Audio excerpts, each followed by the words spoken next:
Hello there, heroes. I'm the Orange Ranger, and welcome to another edition of Orange Ranger Reacts. On this video, we're going to talk about a franchise that I haven't really talked about much on this channel. A little bit in like Q&A videos and, learn about me videos, and that's Star Trek.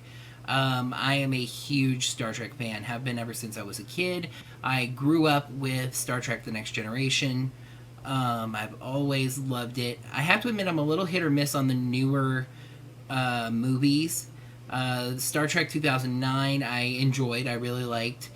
Into Darkness I was a little more on, but it was still pretty okay. I'm not terribly excited from the early stuff I'm seeing from Star Trek Beyond, just because it looks like Fast and Furious in space, and I get the director was on that film, so it just looks like they're going to destroy the Enterprise, and then Kirk is going to ride ATVs over explosions. So I'm not terribly excited about that. Still will give it a chance, of course. But that is not what I'm reacting to, because that trailer's already been out for a while. Today, CBS, actually maybe just now, I'm only hearing about this just now, but maybe it was earlier. Anyway, CBS has released its very first teaser trailer for the brand new Star Trek television/internet show. For those of you who haven't heard about it, CBS is making a brand new Star Trek series. It's going to debut in January of 2017. The first episode is going to air on CBS, and all episodes after that are going to air on CBS's online service called All Access. And it's like $6 a month. Quick reaction on that. That kind of sucks, obviously. I wish it was just another Star Trek TV show, but I understand leveraging the nostalgia and the love of Star Trek into trying to make your service compete with similar services like Netflix and Hulu and stuff. Because none of those are going to have Star Trek. Star Trek is exclusive to CBS. I know that Netflix has Star Trek, pretty much all the Star Trek shows on it, but obviously it's not going to have this Star Trek, at least not right away. So it's an exclusivity that All Access is hoping is going to boost their numbers, and it is. There are people who are going to sign up for it. I'm going to sign up for it. Of course I'm going to watch this, They released the first teaser trailer for the new show. It doesn't give us very much at all. So what I'm going to go ahead and do is I'm going to watch it right now. And like I said, I've seen it once or twice, so there's not much that I'm going to see that's new. But I'll give you a little couple of quick reactions there, and then when it's done, I'll talk a little bit about my general thoughts. Here we go.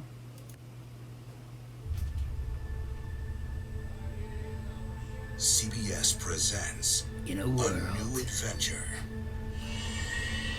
You're not supposed to go to warp inside the solar system. This part is very Doctor Who-ish. Ice planet. Fire planet, or sun, maybe. This Mario Galaxy. New crews, new villains, new heroes, new worlds. It's good to hear that music again. Star Trek, that's a weird R, by the way.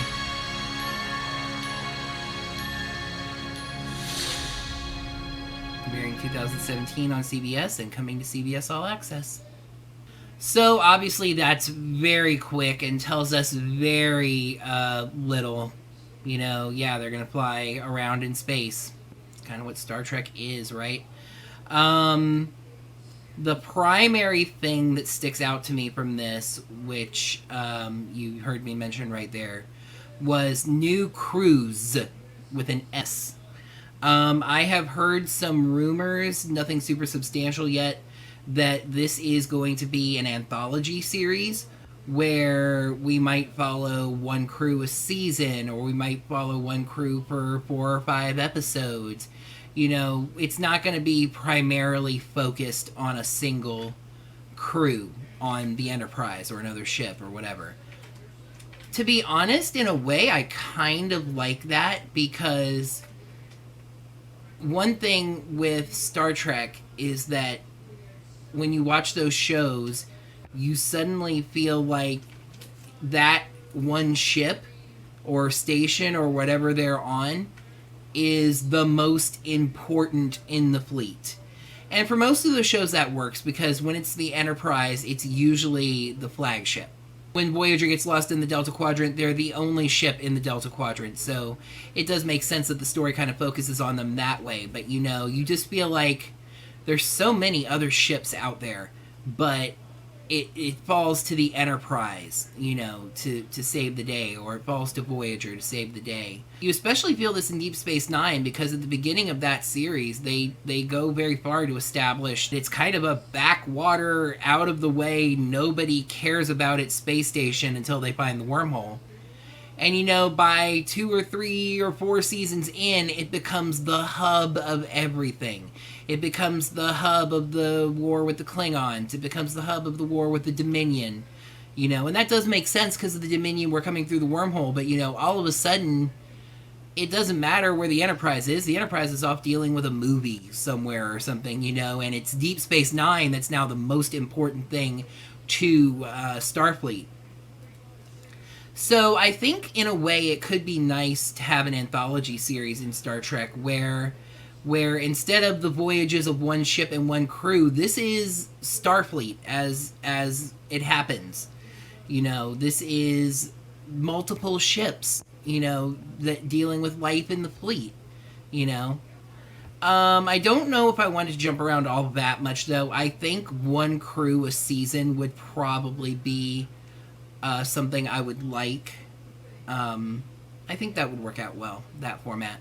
New heroes, new villains and stuff, that's to be expected. It's kind of hard to tell where in the timeline this is going to be. I'm pretty sure I've heard that this is going to be in the primary Star Trek universe and not in the reboot movieverse.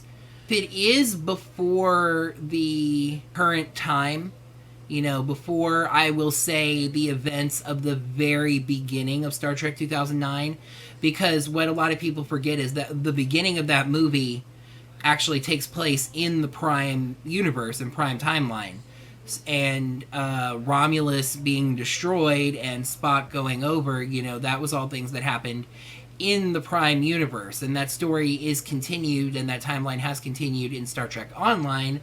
And that's another thing I'm curious about. If they say this is now, does that mean at this point in the Star Trek Online timeline? Funny enough, from what I just saw, the latest timeline of the latest, like, season, quote unquote, of Star Trek Online is actually going into the past, flying like Constitution class ships and stuff. So that might be an interesting kind of collaboration between Star Trek Online and the show, where maybe, since they've established Star Trek Online is canon. I mean, I don't know if there's ever been a 100% official declaration of that, but it picks up from Star Trek 2009's beginning and goes forward.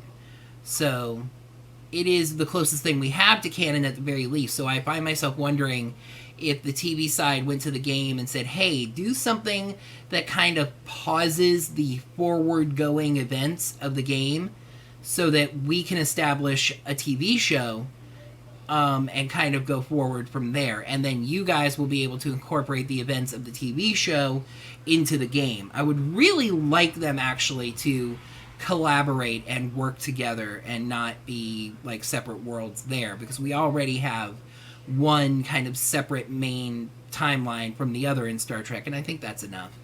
The logo is interesting. We have the chevron, of course. It's interesting that it has that line through it. The placement puts it kind of right in the middle of the word Star and Trek, but it's a line in the insignia, which is very interesting. We'll see if that factors into anything. I made the joke of Doctor Who, but I mean, overall, the effects, I don't know if that's an example of anything we're going to be seeing, but it looked pretty good, you know. Overall, as I wrap this up, I'm excited for the series. I think it'll be good, you know. It sounds like it's going to be a little experimental. It's already going to be a CBS All Access show. Oh, and by the way, on that, I've heard that even though it is going to be posted online, it is not going to be like Netflix where they dump everything on at once. The show is going to be posted weekly, which I kind of like because I'm not really a binge watcher too much, and I actually prefer to kind of watch things a week at a time anyway. So call me traditional or old-fashioned in that sense, but I appreciate that. But yeah, it's going to be experimental for being on CBS All Access already. It sounds like we're going to have kind of an anthology format where we're going to be dealing with more than one crew, whether that's at the same time and we kind of jump back and forth, or we get stories in chunks at a time. We'll see. But so far, so good. I am excited, and we'll be coming up on January 2017 faster than we think, so I'm sure the news is really going to start flowing in. I'll react to the things that I need to react to. So this has been another edition of Orange Ranger Reacts, and until next time, may the power protect you.